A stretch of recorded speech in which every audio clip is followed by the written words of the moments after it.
Okay, so in this tutorial I'm going to show you a quick and easy way to cut out people and hair.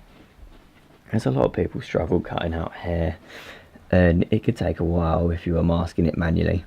So this is just a quick way to do that, and then I'll put it on a nice gradient background so it looks like it's taken in a studio. Okay, so first what I'm going to do is duplicate this background. So in case we want to go back to the original, then we can. And then next I'm going to grab this quick selection tool, which is up here, and just drag out a rough selection of the model. It doesn't have to be really precise, but you kind of want to make sure you get a lot of it in, but not everything. As you can see down here, it's got a bit of the sky in as well. So if you press and hold Alt, then you can get rid of that. Okay, so that's looking good. So if we go into refine edges up the top here, you can see our selection is pretty basic. I like to look at it on white, and it doesn't look that good. But if you turn up the radius on here, so I'm going to put on 250 and then put on smart radius. It should get rid of a lot of the impurities that happened on here. And on here as well, they've got decontaminate colors.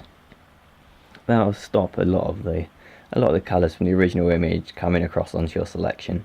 So I'm going to put that on full as well. That looks good. But there's still a lot of the colors in the hair, and it just doesn't look great. So what I'm going to do is I'm going to grab this refine radius tool and just start painting in the strands of the hair.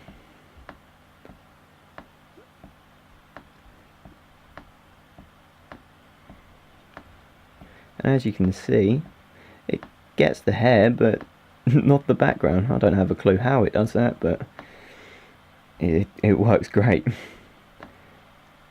Let's paint this bit in here and a little bit more around here.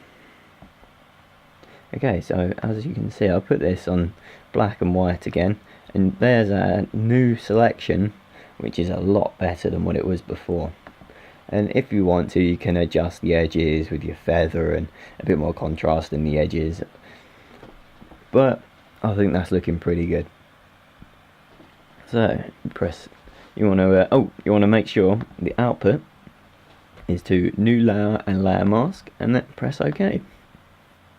Okay, so this is a new layer. It doesn't look like it's been cut out, but if we turn off this background, here is a cut out model. But if we zoom in, there is a lot of sort of impurities and stuff happening here. So we can go into the layer mask, and with a white brush, sorry, you can change that by pressing X. With a white brush, we can just paint back in the details, like in the shirt here where it's gone transparent, and in here, just quickly do that. Okay, that's looking good. Right, for studio background now, what we'll do is we'll create a new layer and put it behind this top layer that we've cut the model out, and then get a gradient filter. I quite like a radial blur, and then I'll put a white as my foreground colour, and we've got a nice grey as the background colour. And what I'm going to do is just drag out from the centre, and there's a nice studio background. Okay, cheers.